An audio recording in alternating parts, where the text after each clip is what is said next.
देखो हम लोगों ने शेयर्स में अभी तक पार पढ़ा है, प्रीमियम पढ़ा है, कॉल इन एरियर पढ़ा है, कॉल इन एडवांस पढ़ा है। ये सारी चीजें बेसिक हैं, ठीक है। आज की डेट में हम लोग पढ़ेंगे फोरफीचर और री issue.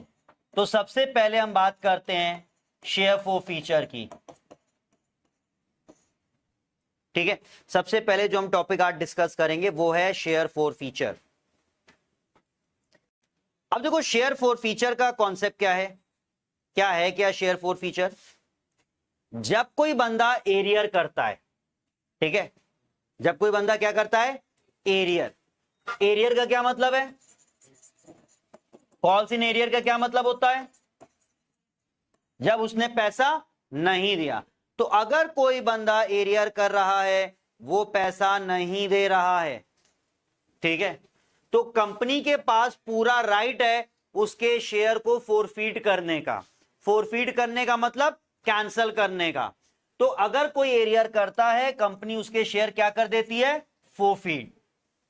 Shares are forfeited.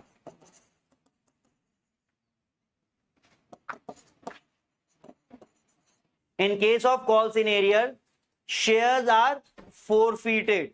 Company की मर्जी होती, देखो कंपनी कब शेयर फोरफीट करना चाह रही है, कंपनी की मर्जी है, ठीक है।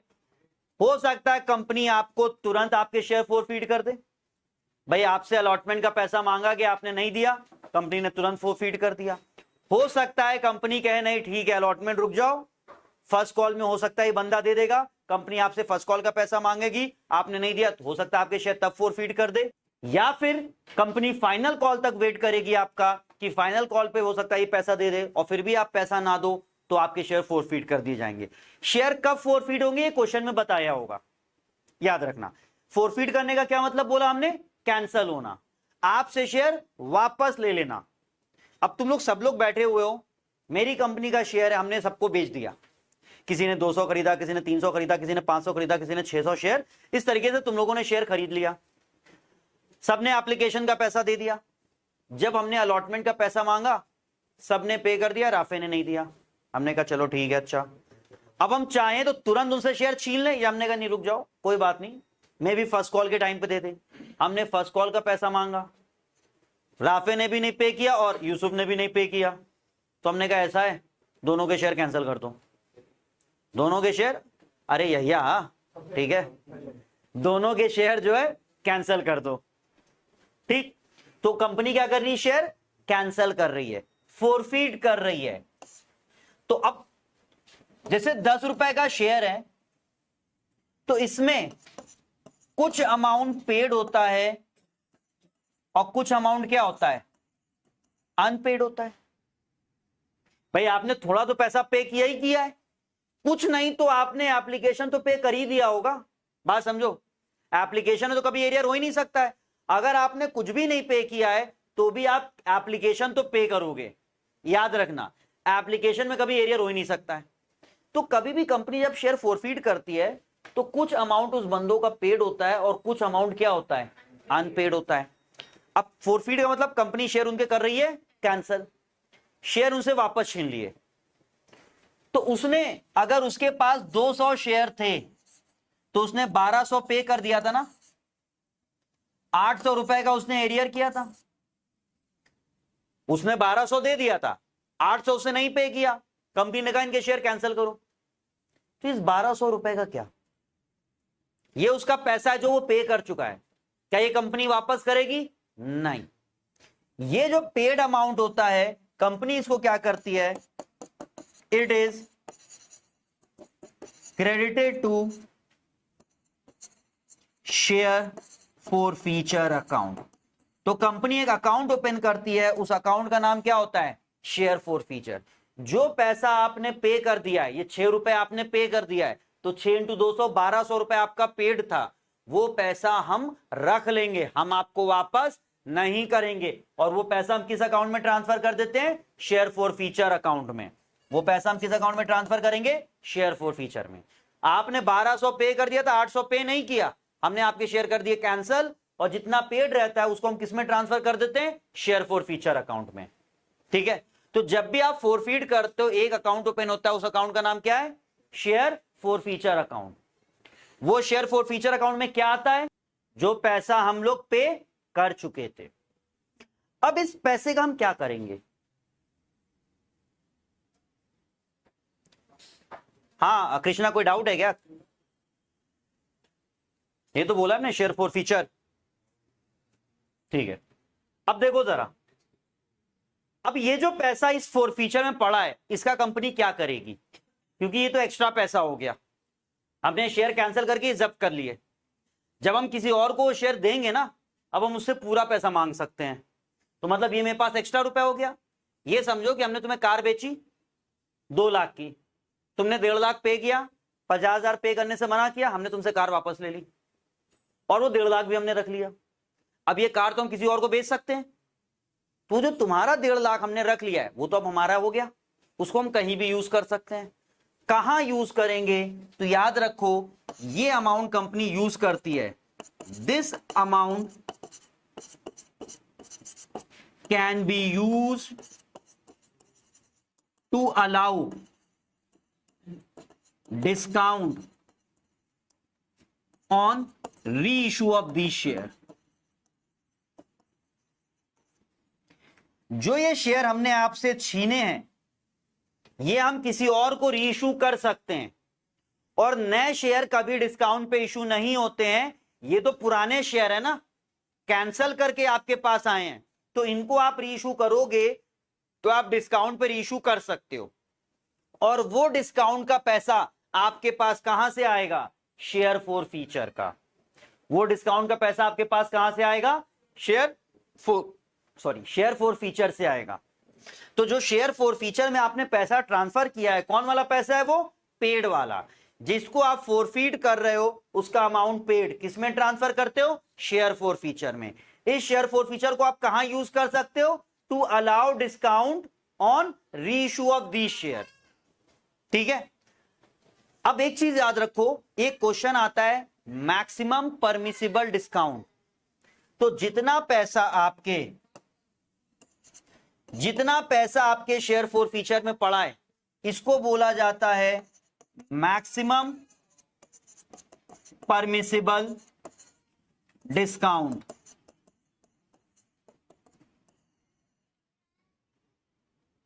जितना पैसा आपके शेयर फोरफीचर में पड़ा उसको क्या बोला जाता है? Maximum permissible discount. मतलब री इशू करने के टाइम आप मैक्सिमम कितना डिस्काउंट दे सकते हो? जितना आपके शेयर फोरफीचर में पड़ा हुआ है। ठीक है। तो इस एग्जांपल के हिसाब से शेयर फोरफीचर में कितना पड़ा है? 1200। तो मैक्सिमम कितना डिस्काउंट दे सकते हैं? 1200 पर शेयर पे। मैक्सिमम कितना डिस्काउंट दे सकते हैं? 6 रुपए पर शेयर पे। मैक्सिमम कितना डिस्काउंट दे सकते हैं? 6 रुपए।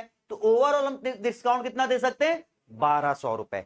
ये चीज समझ में आई कि नहीं आई? जब आप किसी के शेयर फोरफीड कर रहे हो, उसका अमाउंट पेड आप किस अकाउंट में ट्रांसफर कर दे रहे हो? शेयर फोरफीचर में। इस शेयर फोरफीचर को आप कहां यूज कर सकते हो? To allow discount on reissue. और मैक्सिमम कितना आप डिस्काउंट दे सकते हो री इशू पे? जितना आपके शेयर फोरफीचर में पैसा पड़ा हुआ है। तो इसी को बोला जाता है मैक्सिमम परमिसिबल डिस्काउंट ऑन री issue.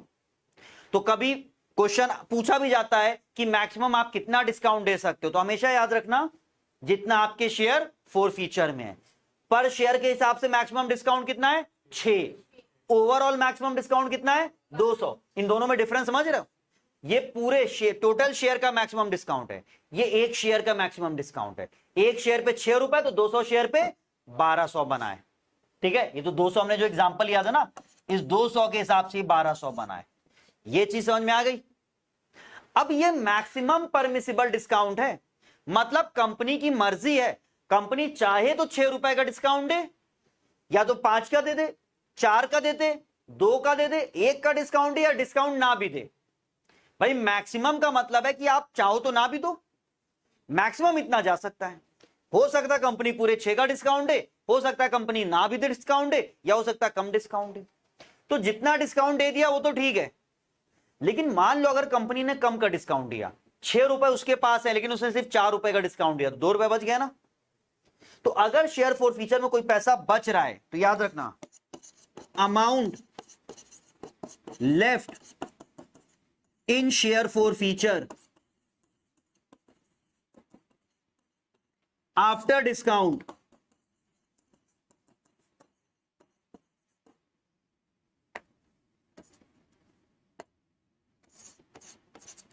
Is transfer to capital reserve account. उसको किस अकाउंट में ट्रांसफर कर देते हैं? कैपिटल रिजर्व में।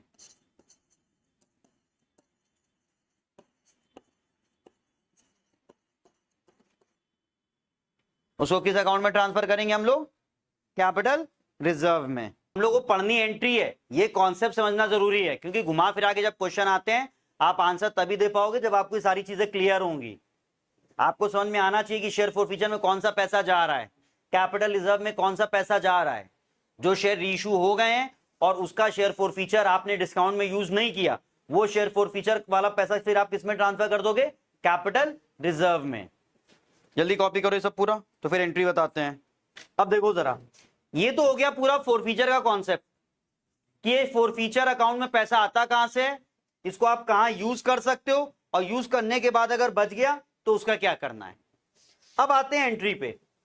अब देखो एंट्री ऐसे तो बताने को हम दो तरीके से बता सकते हैं, कि पार के केस में और प्रीमियम के केस में। हम एक एंट्री बता रहे हैं सिर्फ, ठीक है। तो जब आप फोरफीड करते हो तो एंट्री देखो, एक एंट्री होगी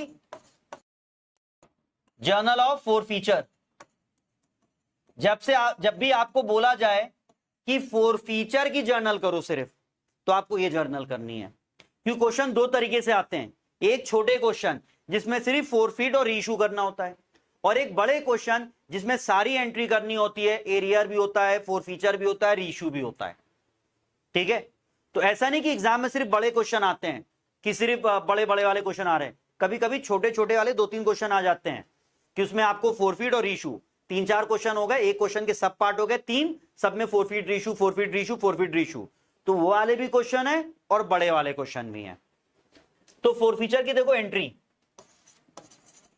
share capital account debit,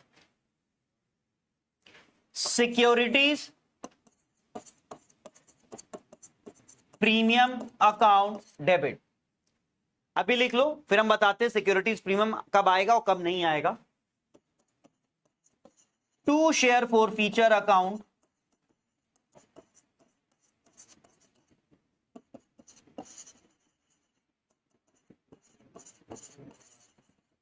to calls in arrear account. ये है पूरी जर्नल। अब अमाउंट देखो, शेयर कैपिटल में आता है कॉल्ड अप, शेयर कैपिटल में आता है कॉल्ड अप। कॉल्ड अप का मतलब हो गया उससे कौन कौन सी इंस्टॉलमेंट मांगी गई है। कॉल्ड अप का क्या मतलब है? उससे कौन कौन सी इंस्टॉलमेंट मांगी गई है, कितना पैसा उससे मांगा गया है। मान लो 10 रुपए का शेयर था, हो सकता है उससे पूरा 10 रुपए मांगा गया, जिसमें से उसने कुछ पे किया, कुछ नहीं पे किया। हो सकता है सिर्फ 6 रुपए मांगा था, हो सकता है सिर्फ 4 रुपए मांगा था। तो देखो कॉल्ड अप की अमाउंट कैसे आती है, 3 to 10। Application, allotment, first call, final call, ये तो सबको आता है ना। क्वेश्चन में मान लो दिया था कि उसने फर्स्ट कॉल नहीं पे किया, हमने फोरफीड कर दिया, तो हम उसको कहां फोरफीड कर रहे हैं? फर्स्ट कॉल के बाद। हमेशा ये चीज ध्यान रखनी है कि आप उसको फोरफीड कहां कर रहे हो, फर्स्ट कॉल के बाद फोरफीड कर रहे हो, अलॉटमेंट के बाद फोरफीड कर रहे हो, या फाइनल कॉल के बाद फोरफीड कर रहे हो। हमने मान लिया फर्स्ट कॉल के बाद फोरफीड कर रहे हैं। तो कॉल्ड अप अमाउंट कैसे आएगा? स्टार्टिंग से लेके जहां पे आप फोरफीड कर रहे हो। कॉल्ड अप कैसे आएगा? स्टार्टिंग से लेके आप जहां पे फोरफीड कर रहे हो। तो देखो 3 2 5 3 8, कॉल्ड अप कितना आ गया? 8। आ रही बात समझ में? ये चीज क्लियर है? ये समझ में आया? अगर हम उसको मान लो अलॉटमेंट के बाद फोरफीड कर रहे हैं, अगर हम मान लो उसको अलॉटमेंट के बाद फोरफीड कर रहे हैं, यहां पे कॉल्ड अप कितना आएगा? 4 2 6, ठीक है। आई बात समझ में? तो कॉल्ड अप हमेशा याद रखो, जब आप बोलते हो कॉल्ड अप, तो कॉल्ड अप में से ही पेड और अनपेड निकलता है कि उससे 6 रुपए मांगे गए थे, उसने 2 रुपए पे किया, 4 रुपए पे नहीं किया। हमेशा याद रखना, कितना रुपए मांगा गया, उसमें से उसने इतना रुपए पे किया, इतना रुपए पे नहीं किया। ठीक है, सबको क्लियर है कॉल्ड अप? दूसरी चीज कॉल्ड अप में आप याद रखना कि कॉल्ड अप में हमेशा हम लोग फेस वैल्यू दिखाते हैं। कॉल्ड अप में हमेशा क्या दिखाते हैं? Face value. फेस वैल्यू समझते हो? चलो देखो जरा फेस वैल्यू क्या है। जैसे कि एग्जांपल ले रहे हैं,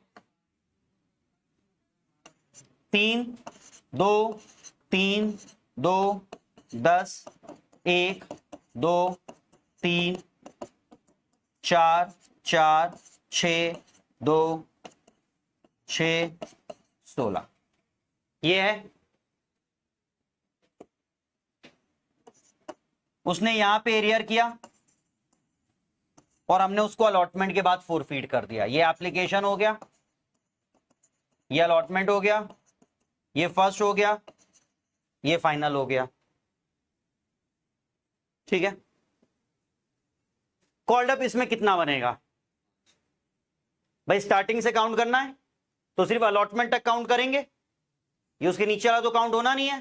तो अगर आप यहां से देखो तो 5 है और यहां से देखो तो 8 है। हमेशा हमने क्या बोला, क्या लेंगे? Face value. फेस वैल्यू कौन सी होगी? 5। तो आप कैपिटल में कितने के हिसाब से ले लोगे? 5 के हिसाब से। तो ये चीज याद रहेगा, कैपिटल में हमेशा क्या आता है? Face value. कॉल्ड अप का कॉन्सेप्ट सबको क्लियर है? आप जहां पे फोरफीड कर रहे हो, अगर हम फाइनल कॉल के बाद फोरफीड करते तो कॉल्ड अप कितना बन जाता है? स्टार्टिंग से लेके फाइनल कॉल यानी कि 10। अगर हम फर्स्ट कॉल के बाद फोरफीड करते तो स्टार्टिंग से लेके फर्स्ट कॉल यानी कि 8। जहां पे आप फोरफीड कर रहे हो स्टार्टिंग से वहां तक होता है आपका कॉल्ड अप। और कॉल्ड अप हमेशा क्या लेंगे? फेस वैल्यू, मतलब प्रीमियम हटा के। कॉल्ड अप हमेशा क्या लेंगे? फेस वैल्यू, और फेस वैल्यू क्या होता है? प्रीमियम हटा के। सबको क्लियर है कॉल्ड अप? अब आते हैं सेकंड पार्ट पे जो कि है सिक्योरिटीज प्रीमियम। सिक्योरिटीज प्रीमियम में लिख लो अनपेड प्रीमियम।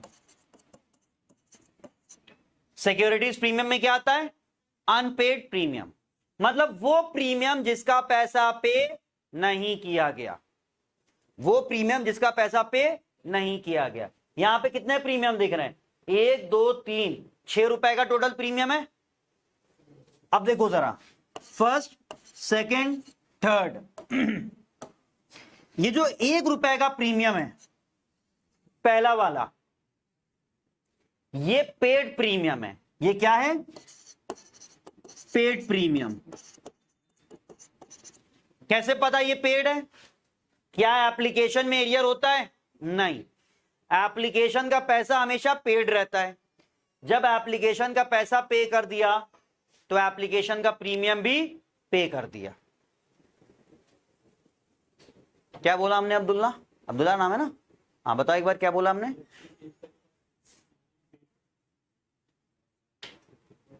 ध्यान यहां रहे जरा।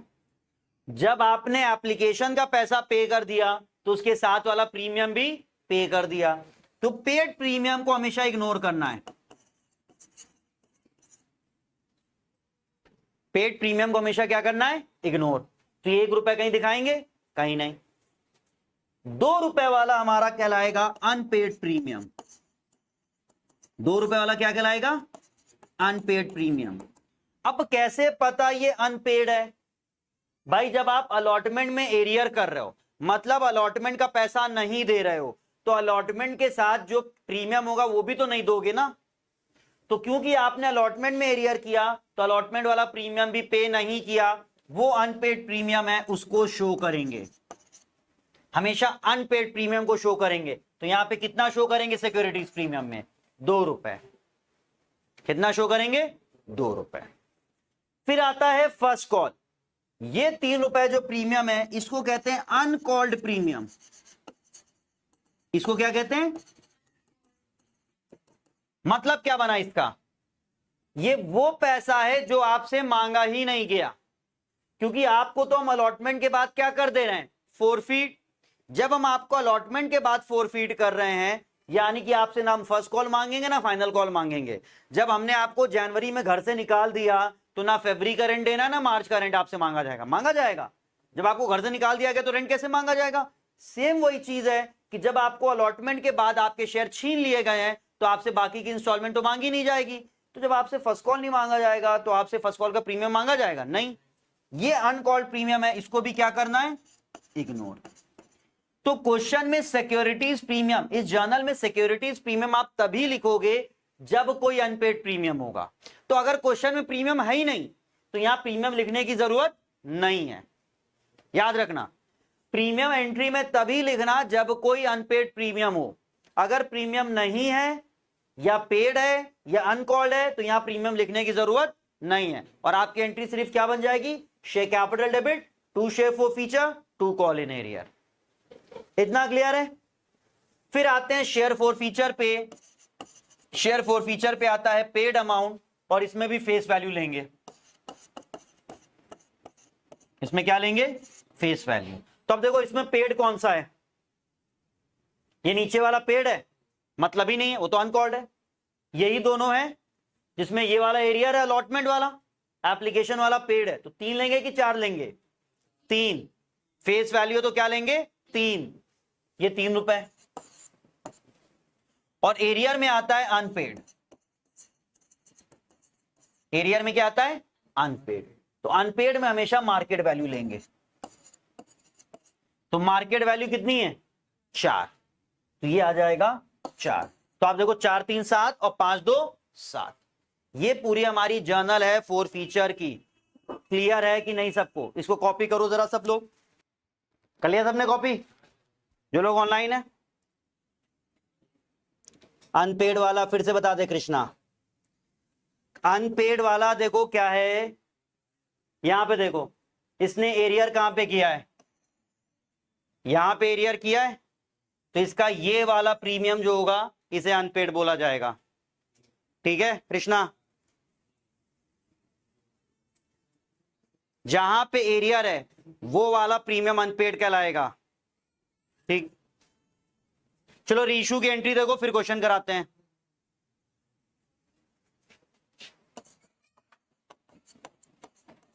फोरफीट करने के बाद आपको करना होता है रीइशू।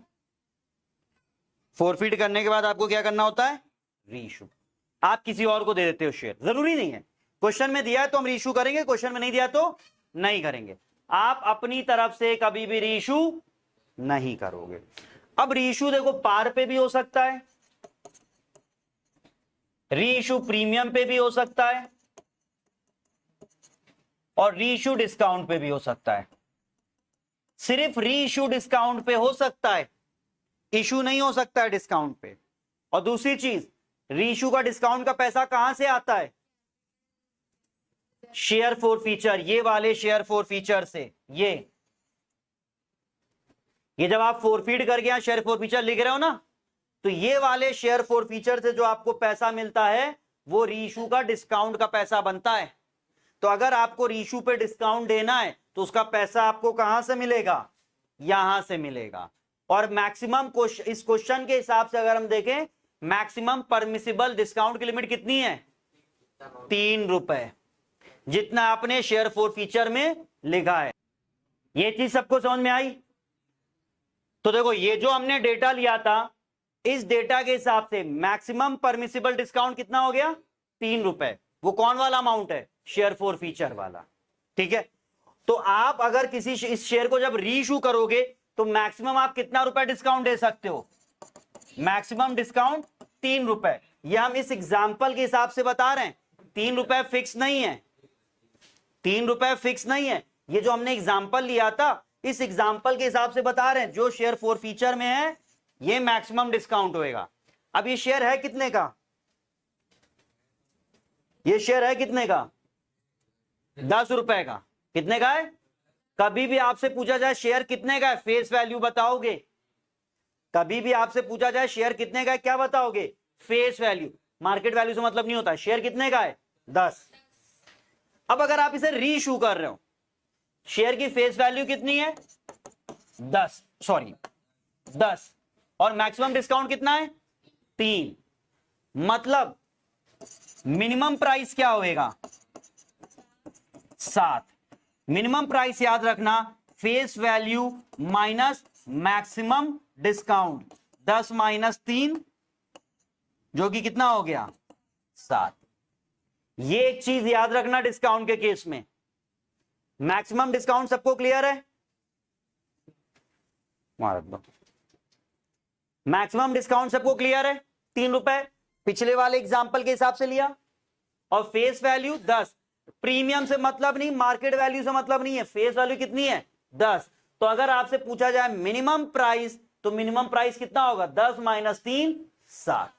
कि अगर आप ये शेयर री इशू कर रहे हो तो कम से कम आप कितने रुपए पे इशू कर सकते हो 7। मैक्सिमम तो आप 10 रुपए चार्ज कर सकते हो, मिनिमम कितना चार्ज करोगे 7। ये चीज क्लियर है सबको? जो लोग ऑनलाइन है, कृष्णा, बुशरा, नेचल, प्रभजोत, तुम लोग को क्लियर है सबको? तो जरा इनकी जर्नल एंट्री देखे रीइशू की। अब देखो 3 केस है ना, तीनों केस में अलग अलग जर्नल नहीं करना है, एक बेसिक जर्नल आपको याद रखनी है रीइशू के लिए। तो देखो बेसिक जर्नल आपकी बनती है bank account debit to share capital, bank account debit to share capital account, ये आपकी बेसिक जर्नल है। अमाउंट के लिए सिंपल सा एक रूल फॉलो कर लो, एट और फॉर करके जो अमाउंट दी होगी वो बैंक में जाएगी, कॉल्ड अप या पेड अप करके जो अमाउंट दी होगी वो किस में चली जाएगी शेयर कैपिटल में। ठीक है, एड या फॉर करके दिए वो किस में जाएगी बैंक में, और कॉल्ड अप या पेड अप करके दिए वो किस में जाएगी शेयर कैपिटल में। दोनों अलग अलग है। देखो लैंग्वेज कैसे दी होगी, री issued 300 shares at ₹6, 8 paid up.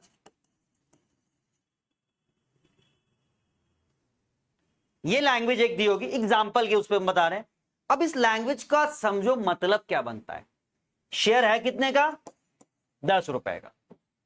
Company जब रीइशू कर रही थी, यहिया से शेयर वापस लिए थे, अलीना को हमने रीइशू किए, तो हमने अलीना से बोला देखो भाई शेयर तो 10 रुपए का है, लेकिन इस पे जब हम रीइशू कर रहे हैं आपको, तो हम 8 पेड अप लेके चल रहे हैं। 8 पेड अप का मतलब है 10 में से आपके शेयर की 8 रुपए की वैल्यू पेड है, मतलब फ्यूचर में आपको 2 रुपए देना पड़ेगा। अगर हम फुल्ली पेड अप लिख देंगे, इसका मतलब आपको फ्यूचर में कोई पैसा नहीं देना है। तो पेड अप का मतलब है कि इस शेयर में कितना अमाउंट पेड हम लेके चलेंगे।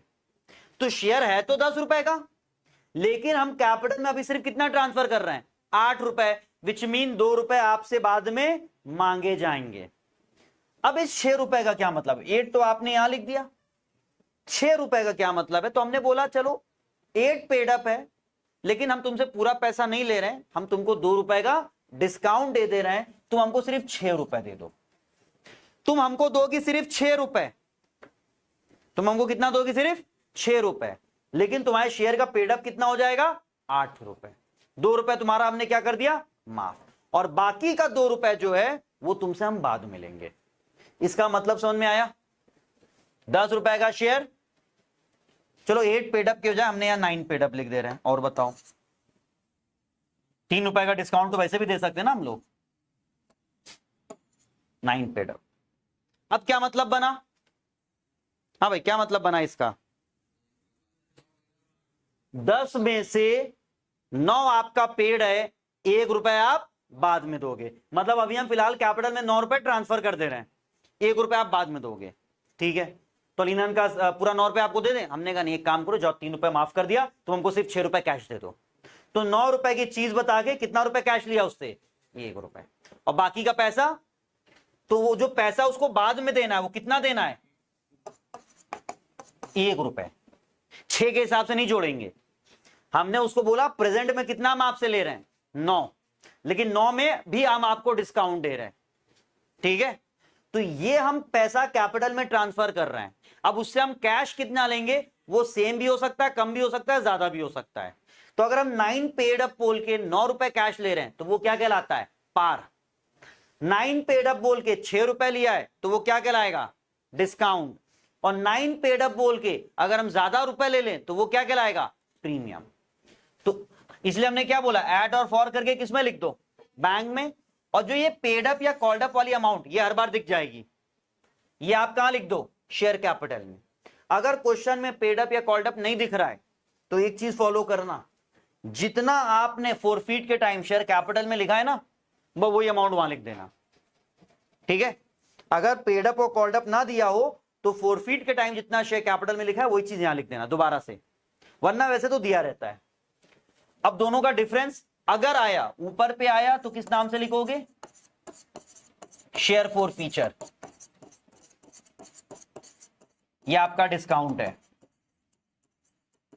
क्योंकि डिस्काउंट का पैसा शेयर फॉर फीचर से आता है। और अगर डिफरेंस नीचे आया तो किस नाम से लिखोगे, सिक्योरिटीज प्रीमियम, ठीक है। तो आप 9 पेड अप बोल के 6 रुपए ले रहे हो, मतलब क्या हो रहा है, डिस्काउंट। अगर आप 9 पेड अप बोल के 11 रुपए लेते तो 2 रुपए का क्या होता, प्रीमियम। और 9 पेड अप बोल के 9 रुपए लेते तो वो क्या होता, पार। इसको लिखो, अगर कम लोगे तो डिस्काउंट, ज्यादा लोगे तो प्रीमियम। अब रीइश्यू करने के बाद हमने एक चीज क्या बताया था कि रीइश्यू करने के बाद अगर शेयर फॉरफीचर में कोई पैसा बच गया तो कहां ट्रांसफर होगा, शेयर कैपिटल रिजर्व में। तो एक एंट्री जब भी आप रीइश्यू करोगे तो एक एक्स्ट्रा एंट्री आती है, वो होती है share forfeiture account debit to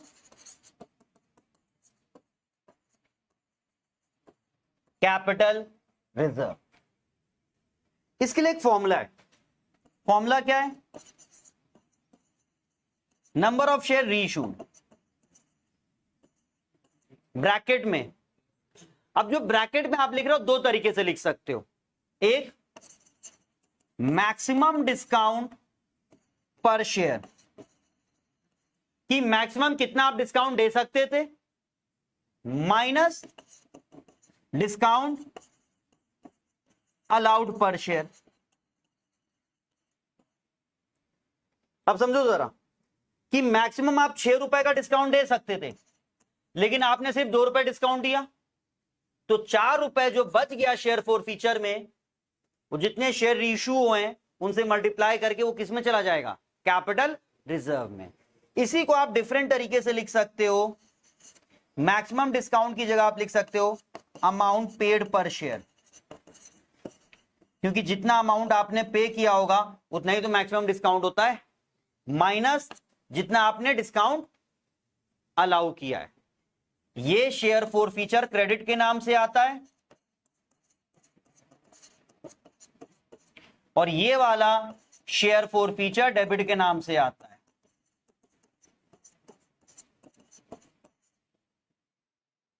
देखो जरा,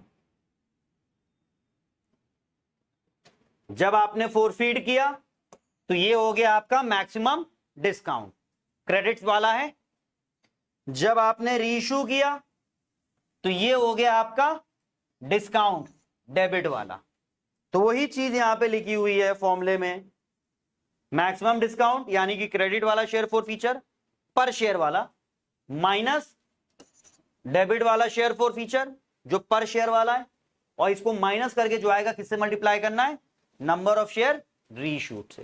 तो आप किसी भी तरीके से लिख सकते हो, number of share reissued bracket में maximum discount minus discount allowed, या फिर share forfeiture credit minus share forfeiture debit. लेकिन आप पर वाला लोगे, मतलब सिंगल शेयर वाला। कौन सा लोगे, सिंगल शेयर वाला। ये एक फॉर्मूला है, इसके अलावा भी एक और फॉर्मूला लगता है।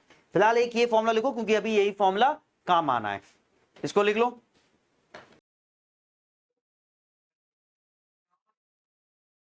कॉपी सबने, ओ भाई कर लिया, चलो करो करो। बुक है सबके पास, बुक निकालो। बिना बुक के सब ला दो बुक, क्वेश्चन हम बोर्ड पे लिख दे रहे हैं, वैसे भी आधे लोग बिना बुक के ही हो। चंदा अंदा करवा दे तुम लोग के लिए, गरीब बच्चे पढ़ते हैं यहाँ पे, बुक दान करें। प्रभजोत अपनी मार्केट में थोड़ा सा चंदा करवा दो गरीब बच्चों के लिए, यहाँ के लिए।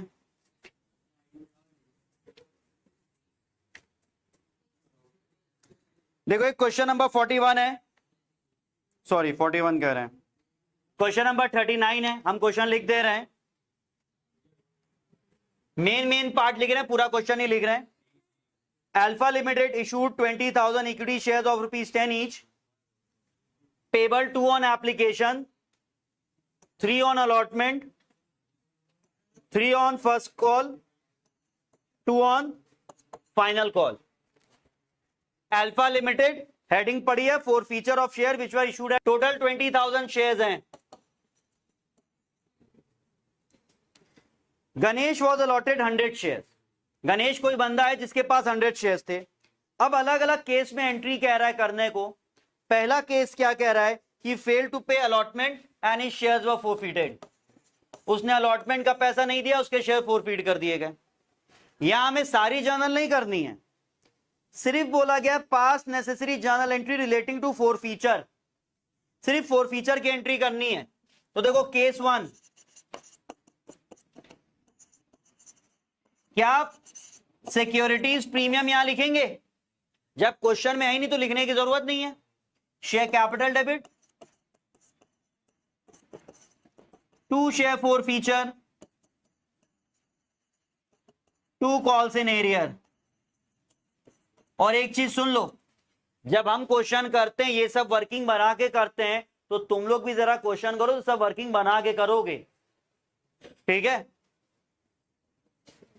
अब इसमें देखो कॉल्ड अप कितना होएगा, स्टार्टिंग से अलॉटमेंट तक 5, शेयर फोरफीचर में कितना जाएगा 2, और कॉल इन एरियर में कितना आएगा 3।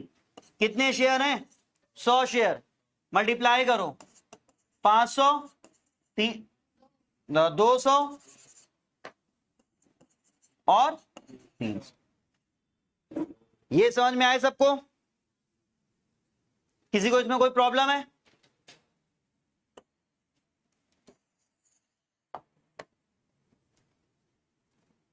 सेकेंड केस देखो, if Ganesh fail to pay allotment money and on his subsequent failure to pay first call his shares were फोरफीटेड।